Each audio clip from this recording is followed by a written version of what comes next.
To align multiple genomes in LaserGene, launch SeqMan Engine.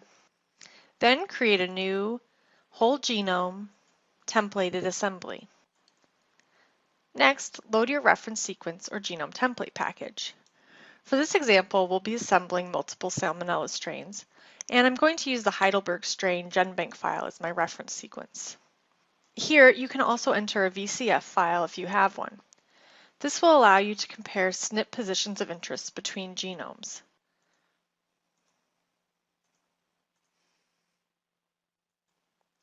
Next, select your read technology and load your sequence data.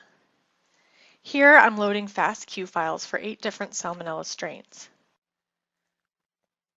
I'm going to check multi-sample data, and for most cases, we recommend running multiple samples as separate assemblies. Then name your experiments either by typing in a name or using the Auto Name button to create names based on the file name. Optionally, you can specify a control genome if you have one. On the Assembly Options page, select the variant detection mode you wish to use. In this case, we want haploid. You can also adjust the SNP filtering stringency. Note that in the Advanced Assembly options, there are several variant filters available. The filters listed at the top of the window can be adjusted after assembly. Then name your project, select a project folder, and start your assembly. Once the assembly is complete, you can open all of the aligned genomes in ArrayStar for SNP analysis. Then we'll choose to load SNPs from the entire genome, and if you're working with human data, you can also import annotations from the DNASTAR variant annotation database.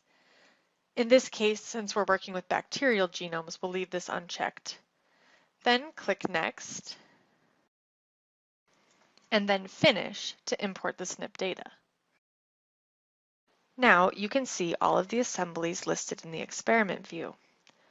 Open the SNP table to see the variants called at each position for all of the assembled genomes simultaneously. By default, this list is filtered to show only SNPs from the VCF file that also meet the SNP criteria specified during assembly setup. Note that each SNP row shows the user ID from the VCF file, and at each position, you can see which strains match the reference genome and which strains have synonymous or non-synonymous SNPs. You can easily modify what SNPs are displayed here using the quick filter options at the top of the window.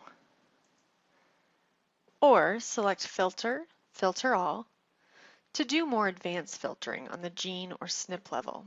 For example, let's look for SNPs in one of the experiments that are non-synonymous and have a p-not-ref of at least 90 and a depth of at least 10.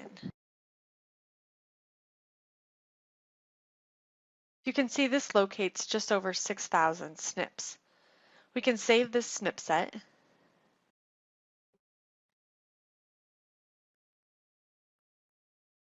and then repeat the search for other samples in our project.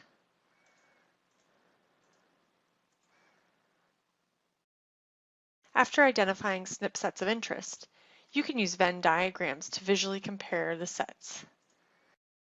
So for example, here we can see that 2 of the strains contain many differences from the reference genome, while a third strain has relatively few variants. We can use this information to look at interesting subsets. For example, the SNPs that are missing from the 2 more divergent strains. For specific SNPs of interest, you can send to SeqMan Pro to view the read alignment at that location.